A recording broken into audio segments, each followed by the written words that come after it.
Hi hello வணக்கம் மக்களே. இன்றைக்கி நம்ம பார்க்கக்கூடிய இந்த வீடியோ ஸ்பான்சர் பண்ணுறது நம்ம பை மோட் அப்ளிகேஷன். இந்த அப்ளிகேஷனை உங்கள் மொபைல் ஃபோனில் டவுன்லோட் பண்ணி உங்கள் வீட்டுக்கு தேவையான கிராசரி ஜாமான்களை வாங்கி பயன்பெற்றுக்கோங்க. ஓகே, வீடியோக்குள்ளே போவோம். இன்றைக்கி நம்ம பார்க்கக்கூடிய டாபிக் என்னென்னா நகைச்சுவை நடிகர்கள். அதில் நம்ம விவேக் அவர்களை பற்றி தான் பார்க்க போகிறோம். வாங்க வீடியோக்குள்ளே போவோம். விவேக் தமிழ் திரைப்பட நகைச்சுவை நடிகர் ஆவார். இவர் நகைச்சுவை, லஞ்சம், மக்கள் தொகை பெருக்கம், அரசியல் ஊழல்கள், மூடநம்பிக்கை போன்றவற்றை இடித்துரைப்பதால் இவரை சின்ன கலைவாணர் என்றும் சனங்களின் கலைஞன் என்றும் அடைமொழியிட்டு அழைக்கப்படுகின்றார். இவரது பிறப்பு 1961 நவம்பர் 19ஆம் நாளில் அங்கையா பாண்டியன், மணியம்மாள் ஆகியோருக்கு மூன்றாவது கடைசி பிள்ளையாக தூத்துக்குடி மாவட்டம் கோவில்பட்டியில் பிறந்தார். விஜயலட்சுமி, சாந்தி ஆகியோர் இவருக்கு மூத்தவர்கள். வீட்டில் செல்லமாக அழைத்த பெயர் ராஜு. இவரது சொந்த ஊர் கோயில்பட்டி இலுப்பை ஊரணி. இவரது தந்தை ராமநாதபுரம் மாவட்டம் மண்டபத்தில் ஆசிரியராக பணியாற்றியவர். ஊட்டி கான்வென்ட்டில் பள்ளி படிப்பையும் பின்னர் மதுரை அமெரிக்கன் கல்லூரியில் பிகாம் பட்டப்படிப்பும் பெற்றார். சிறிது வயதிலேயே முறைப்படி பரதநாட்டியம் பயின்றார். தமக்கையுடன் சேர்ந்து பல மேடைகளில் நாட்டியம் ஆடியுள்ளார். ஹார்மோனியம், வயலின், தபேலா போன்ற இசைக்கருவிகளையும் இசைக்க வல்லவர்.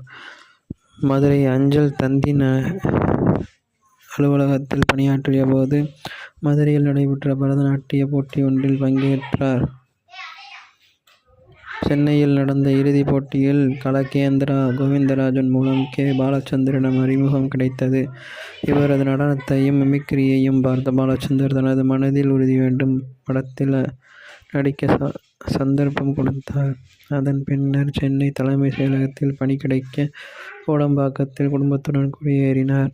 அருட்செல்வி என்பவரை திருமணம் முடித்து அமிர்தநந்தினி, தேஜஸ்வினி, பிரசன்னகுமார் என 3 பிள்ளைகள் பிறந்தனர். திரைப்பட வாழ்க்கை 1990களில் தொடக்கத்தில் துணை நடிகராக தமிழ் திரையுலகில் நடிக்கத் தொடங்கிய இவர் பின்னர் புகழ்பெற்ற நகைச்சுவை நடிகரானார்.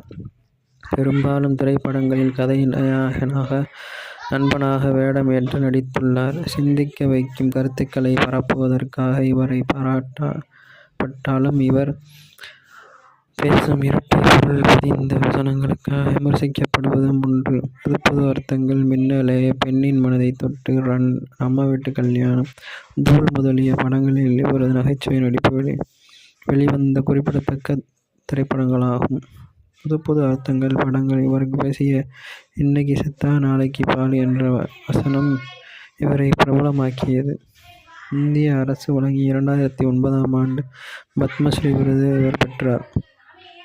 விருதுகள்: விஜய் விருதுகள், பிலிம்பேர் விருதுகள் 4, தமிழ் அரசு விருதுகள் 4, மற்ற விருதுகள் 8, நன்மதிப்பு பத்மஸ்ரீ விருது 1.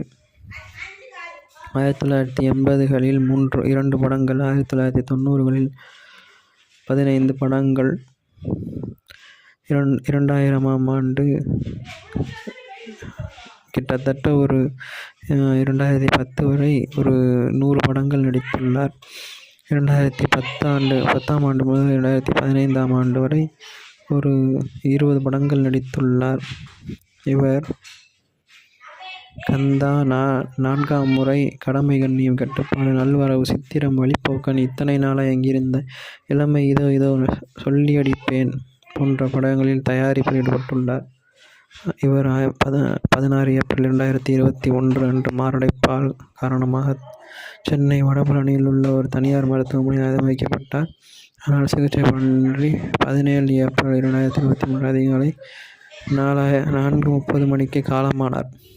பிறகு இவருக்கு காவல்துறை மரியாதையுடன் இறுதி மரியாதை செலுத்தப்பட்டது. அவரது உடல் தகனம் செய்யப்பட்டது. இதுவே இவரது வாழ்க்கை வரலாறு. நன்றி, வணக்கம்.